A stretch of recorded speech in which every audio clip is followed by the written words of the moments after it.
Somebody in this room believes the universe has a middle. I mean that literally. A point, a place, a coordinate you could in principle fly to, plant a flag, and say, here, this is the center. Everything expands outward from this spot.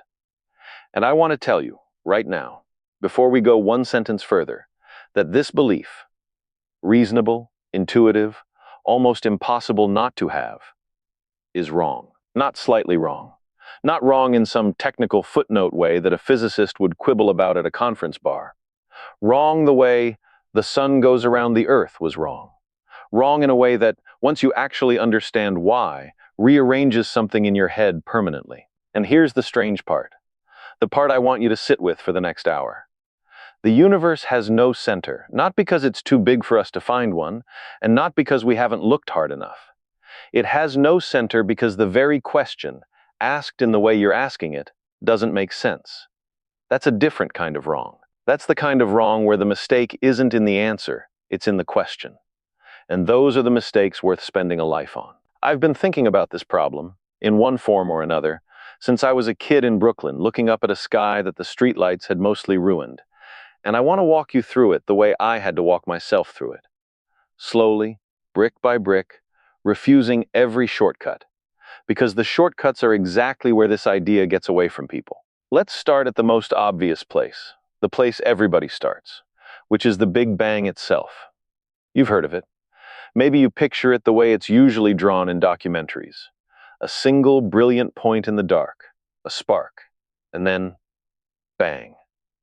Everything flies outward from that spark into an empty void that was already sitting there waiting for it. If that's your picture, I don't blame you for it. It's a natural picture. It's also completely wrong. And it's wrong in a way that quietly implies there must be a center. Right there, at the spark. So let's demolish that picture properly. Not just wave our hands at it and move on. Because if I don't actually show you why it's wrong, you'll walk out of here with the same picture you walked in with, just with less confidence in it. And unearned doubt isn't understanding. It's just discomfort. Here is the first fact you have to accept, and I mean really accept, not just nod along to. The Big Bang did not happen at a point in space. The Big Bang was not an explosion that happened somewhere, into some pre-existing emptiness, the way a firework happens at a point in the sky and the space around it was already there before the fuse got lit. The Big Bang was an event that happened everywhere, simultaneously, throughout all of space, including the space right where you're sitting, and including whatever space exists 100 billion light years away that we will never see. Everywhere. All at once. Every single point in the universe today can, in principle, trace its own history back to a moment when it was arbitrarily hot and arbitrarily dense. And so can every other point. There was no special point where it started and everything else moved away from. Space itself was doing the expanding, and it was expanding at every location, not away from some privileged location. Now, you're probably thinking right now, how can something expand without expanding away from a center? Every explosion I've ever seen has a center. Every expanding thing I've ever seen has a center. And you're right. Every expanding thing you've directly experienced does have a center, because every explosion you've ever seen is an expansion of matter into pre-existing space. Gunpowder goes off, matter flies outward, into a room, into air, into space that was already there before the gunpowder ignited. That's not what happened at the Big Bang. What happened at the Big Bang is that space itself, the actual fabric that distances are measured in, was expanding. There was no into. There was no pre-existing container for it to expand into. This is the single hardest thing about this topic, and I am not going to pretend it's easy, because anyone who tells you it's easy is selling you something. It is genuinely difficult to picture something expanding without expanding into anything, because nothing in your evolved primate brain, shaped by millions of years of throwing rocks and dodging predators in three-dimensional Euclidean space, was ever built to picture that. So we need a better tool than intuition. We need an analogy that's honest about its limits. And then we need the actual mathematics standing behind it. Because the analogy alone will only get you part way. And I refuse to leave you stranded part way. Here's the analogy. And it's an old one. But it's old because it works. Take a loaf of raisin bread, unbaked, raw dough, raisins distributed evenly throughout it. Now put it in the oven. As the dough bakes, it expands, uniformly, in every direction. Now pick any raisin in that loaf, anyone, it doesn't matter which, and ask, from this raisin's point of view, what does it see happening to the other raisins? Every other raisin is moving away from it, not just the raisins on the outside edge of the loaf. Every raisin, including the ones deep in the middle, sees every other raisin receding. And here's the key part. The raisins farther away recede faster than the raisins nearby, because there's more dough expanding between you and the distant raisin than between you and the close one. Now here's the demolition. Pick a different raisin, any other one. Repeat the exercise. What do you find? The exact same thing. Every raisin, no matter which one you choose, sees itself as the one everything else is moving away from, and sees the more distant raisins receding faster. There is no raisin in that loaf that is the center from which the expansion originates. Every raisin has the same view. Every raisin is equally entitled to say, I appear to be at the center of this expansion. Which is really just another way of saying that none of them privately is. That, in miniature, is the entire structure of the observation that convinced 20th century astronomers the universe is expanding in the first place. And I want to give you the real history here, because it's better than the sanitized version you get in textbooks. In the 1920s, Edwin Hubble, working at Mount Wilson with the largest telescope in the world at the time, measured the distances to a set of galaxies. He called them nebulae, because nobody was even sure yet that they were separate galaxies and not clouds of gas inside our own. And he measured their redshifts, meaning how much their light had been stretched toward longer, redder wavelengths. And he found something that should stop you in your tracks even now, 100 years later. The farther away a galaxy was, the faster it appeared to be receding from us.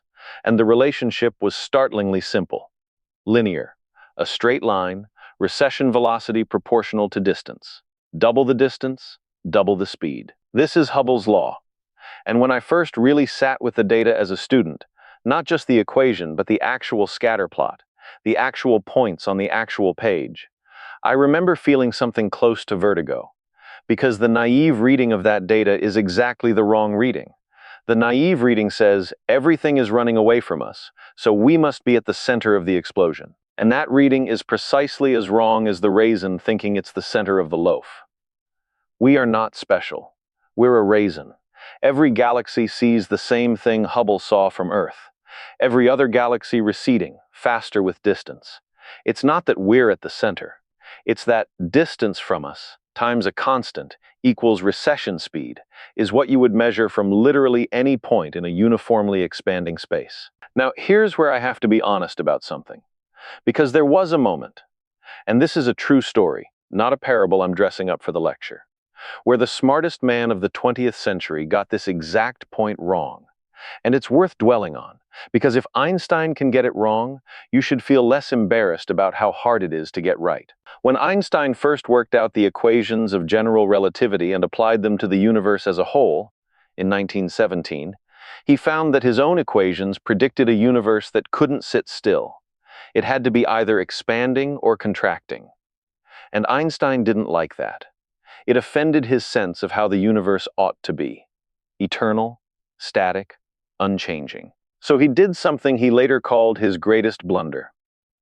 He inserted an extra term into his equations, the cosmological constant, essentially a fudge factor, a piece of anti-gravity precisely calibrated to hold the universe still, to freeze it in place, to give it the static picture he wanted. And for over a decade, some of the best minds in physics worked with this artificially frozen universe, because the mathematics of an expanding universe, with no center, no fixed frame, no privileged position, was too strange, too destabilizing, even for the man who discovered the theory that predicted it. It took Hubble's observations, real data, real light from real galaxies, to force the issue, And it took the earlier theoretical work of Alexander Friedmann in Russia and Georges Lemaitre in Belgium, both of whom took Einstein's original equations seriously without the fudge factor and showed mathematically that an expanding universe was not just permitted but essentially required to finally push Einstein to admit he'd been wrong.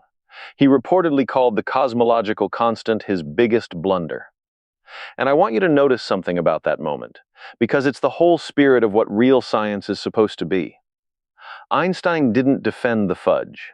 He didn't spend the rest of his life explaining why his intuition had actually been right all along. He looked at the evidence, admitted his equations had been telling him the truth from the very beginning, and he had been the one refusing to listen. That's not weakness. That's the entire job. Now here's where it gets strange, and I promised you strange, so let's actually go there. If every point in an expanding universe looks like the center, in what sense is that even a meaningful, physical statement, and not just some cute trick of geometry? This is where we have to leave the raisin bread behind, because the raisin bread has a real center. It's a three-dimensional loaf sitting in your kitchen, and the loaf itself has an edge and a middle, even if no single raisin can tell which raisin is closest to that middle. The raisin bread analogy works for the pattern of expansion, but it fails for the deeper geometric point, and I don't want to leave you with a broken analogy standing in for the truth. So let's go one level deeper, and this is the part that separates a real understanding from a party trick understanding. Picture the surface of a balloon, just the two-dimensional rubber skin, not the interior air, not the three-dimensional ball, just the surface itself. Draw dots all over that surface with a marker, representing galaxies. Now inflate the balloon. Every dot moves away from every other dot, the same way every raisin moves away from every other raisin. But here's the upgrade. Here's why this analogy carries more weight. Ask yourself, where on the two-dimensional surface of that balloon is the center of the expansion, not the center of the three-dimensional ball? Forget the ball. Forget the air inside. We've agreed the dots only live on the surface. That's the only universe those dots have access to. Where, on the surface itself, is the point everything is expanding away from? And the answer is, there isn't one. There is no dot, no location on that two-dimensional surface that is the center of the expansion.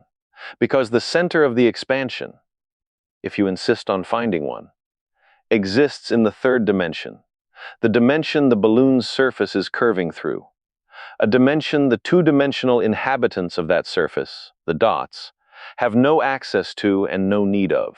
Every dot on the balloon experiences exactly what every raisin experienced, everyone else receding, farther things receding faster. But now you can see clearly why no dot on the surface can locate a center within its own universe. The center, if it exists at all, isn't missing because we can't find it. It's missing because it would have to exist in a dimension outside the only dimensions that are actually physically real to the inhabitants of that space. This is the actual content of what cosmologists call the cosmological principle, and I want to state it precisely, because precision is the whole point of tonight. The cosmological principle says that on sufficiently large scales, the universe is homogeneous, meaning it looks statistically the same everywhere, no region is special, and isotropic, meaning it looks the same in every direction you point your telescope, from wherever you happen to be standing. Homogeneous and isotropic. Say that with me, because those two words are doing all the work. If a universe truly is homogeneous and isotropic, then it is mathematically impossible for it to have a center, because a center is, by definition, a special point, a point that's different from all the others by virtue of being the middle. And homogeneity, taken seriously, forbids any point from being special in that way. This isn't a statement about the limits of our telescopes. It's a statement about the actual geometric structure that the equations of general relativity, applied to a homogeneous isotropic universe, force upon you. Alexander Friedmann derived the equations governing exactly this kind of universe back in the 1920s, before almost anyone had observational evidence to justify the assumption.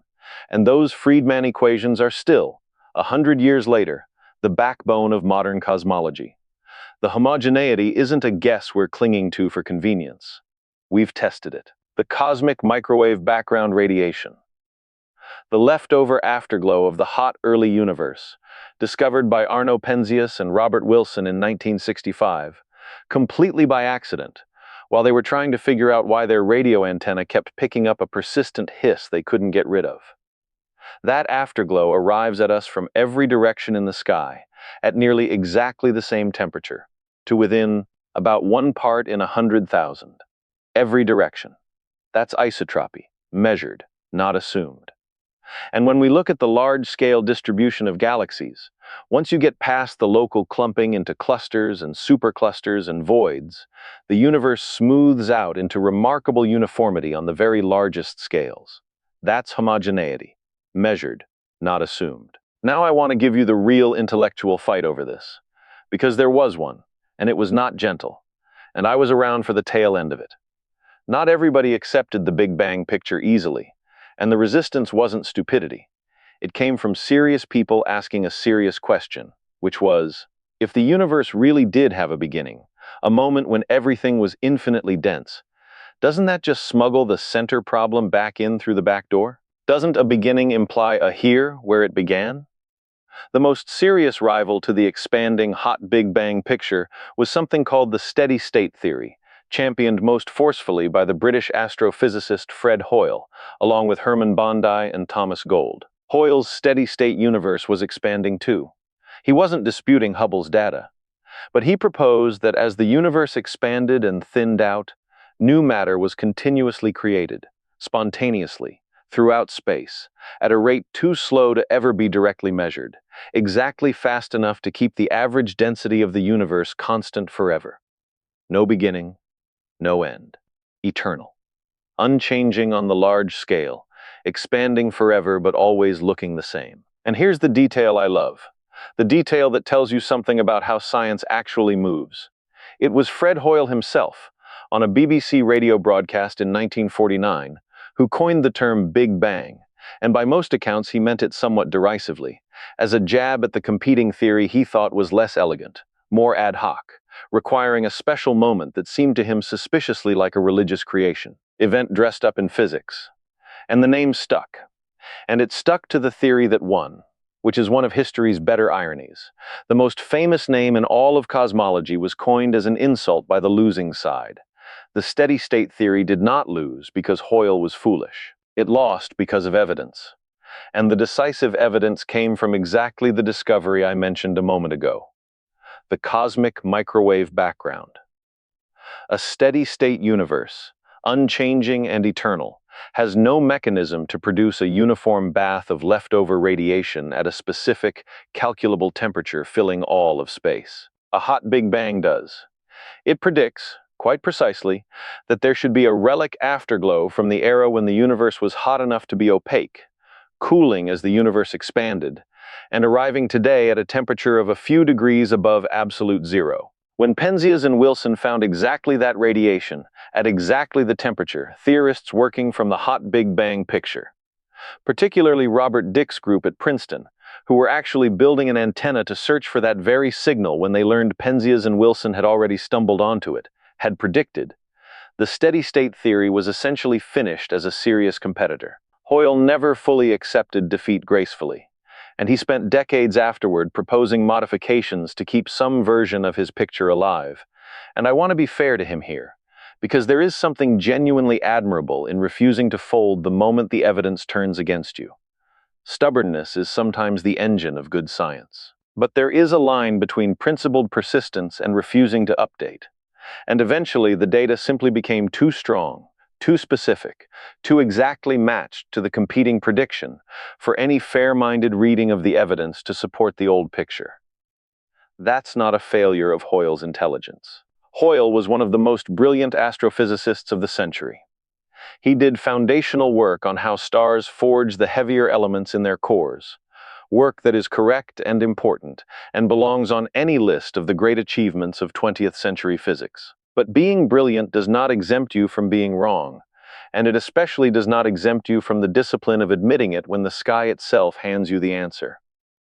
I promised you a moment where this cracked open for me personally, and I'll give it to you honestly, because false modesty is its own kind of dishonesty, and so is false certainty. When I was younger and thinking about all this, I remember getting genuinely stuck on a version of the question that I suspect some of you are quietly holding right now.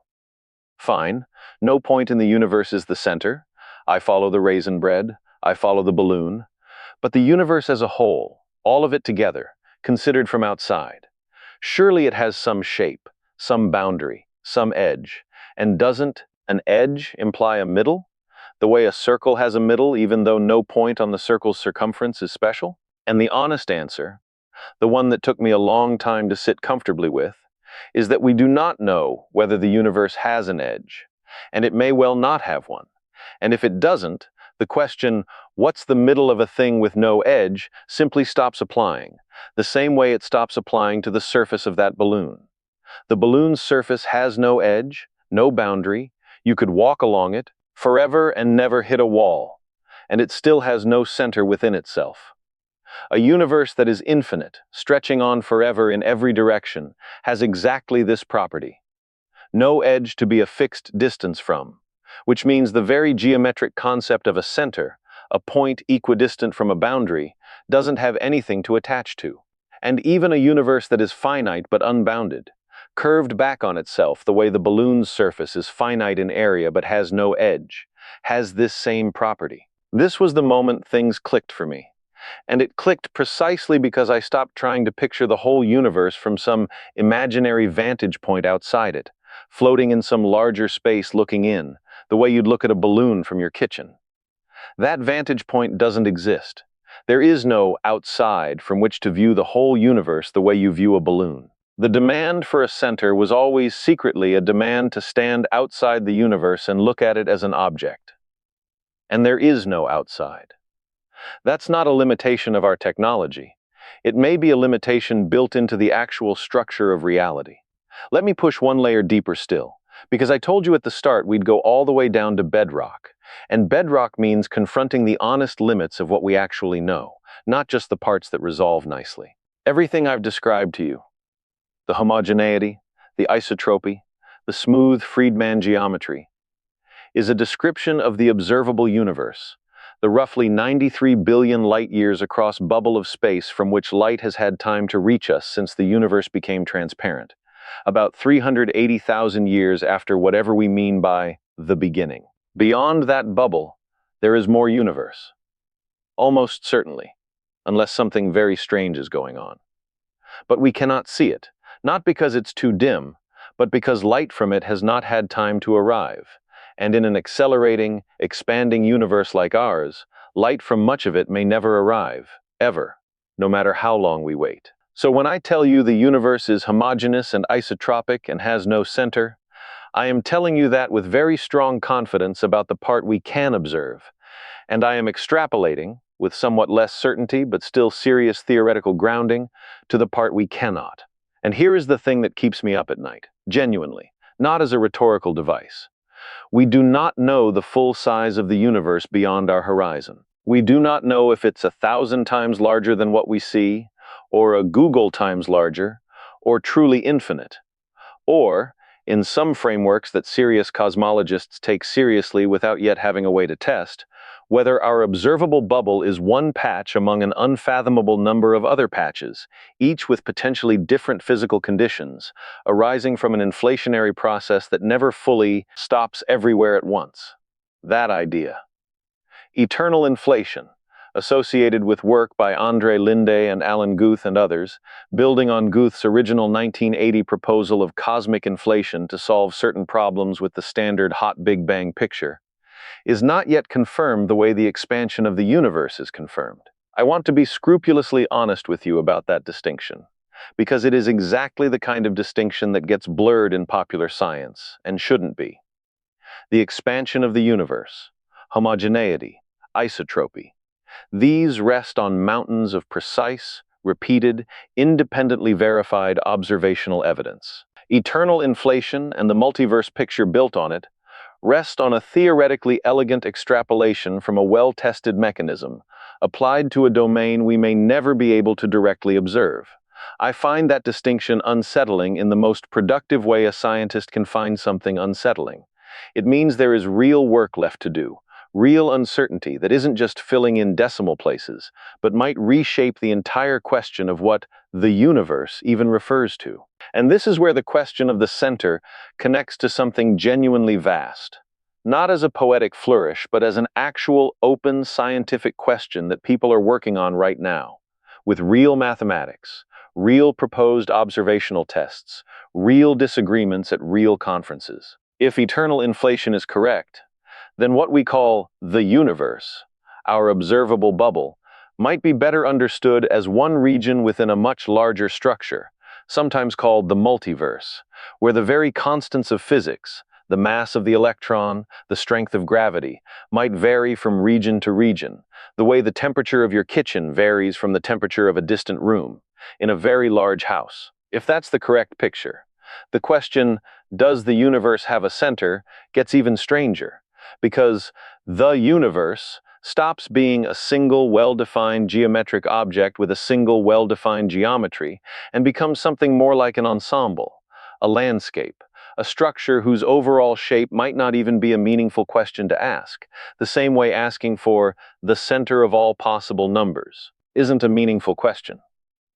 I don't know if this picture is correct. Nobody does. It may turn out, the way the steady state theory turned out, to be an elegant idea killed by a piece of decisive evidence nobody has found yet. But I want you to notice something about the structure of this entire argument. From Einstein's static universe, to Hoyle's steady state, to eternal inflation. Every single time, the universe has turned out to be stranger, less centered, less privileged around any particular vantage point than the previous best guess assumed. Copernicus took the Earth out of the center of the solar system. Later observations took the Sun out of the center of the galaxy. Hubble took our galaxy out of the center of the universe's expansion. And now, possibly, our entire observable universe might not even be the whole of what's out there, might just be a bubble in something larger, with no privileged center at all. There is a pattern here, and the pattern is not comforting. It's the opposite of comforting. And it's also, I would argue, the single most important intellectual habit our species has ever developed. Every time we've felt certain we occupy some special, central position, we've eventually found out we don't, and the discovery has never once made the universe less interesting. It has only ever made it larger. So let me leave you with the provocation I promised, because I don't believe in a soft landing for an argument like this one. You came in here, most of you, with some quiet assumption, buried deep enough that you might not have even noticed you were holding it, that the universe has a there, some coordinate, however far away, however unreachable, where it all started, where you could point and say, that's the middle. I have spent the last hour taking that assumption apart, brick by brick, and showing you it doesn't survive contact with the actual mathematics, the actual observations, a century of actual arguments fought and mostly settled by actual evidence. But here's the sentence I want you to actually take home with you tonight, the one I want stuck in your chest on the drive back, because it's the real one, the honest one, not the tidy one. If the universe has no center because centerlessness is built into its very geometry, then every single point in it, including the 3 pounds of electrochemical machinery inside your skull right now, turning this sound into meaning, is exactly as central and exactly as peripheral as every other point in the entire unfathomable expanse of space and time. You are not at the edge of something important, watching from the outside. You are not at the center either. Those categories simply do not apply to you, or to the Earth, or to the Milky Way, or possibly to the entire observable universe itself. And if that thought makes you feel small, I'd ask you to sit with it a little longer, because I don't think that's actually what it means. I think it means the universe never had a there that mattered more than here, which means every here. Every planet, every star, every mind capable of asking this question in the first place, was never demoted from some more important location. There was never a more important location to be demoted from. That's not a diminishment. That is, if you think about it long enough, on the drive home tonight, possibly the most quietly radical thing anyone has ever managed to prove about the place we live.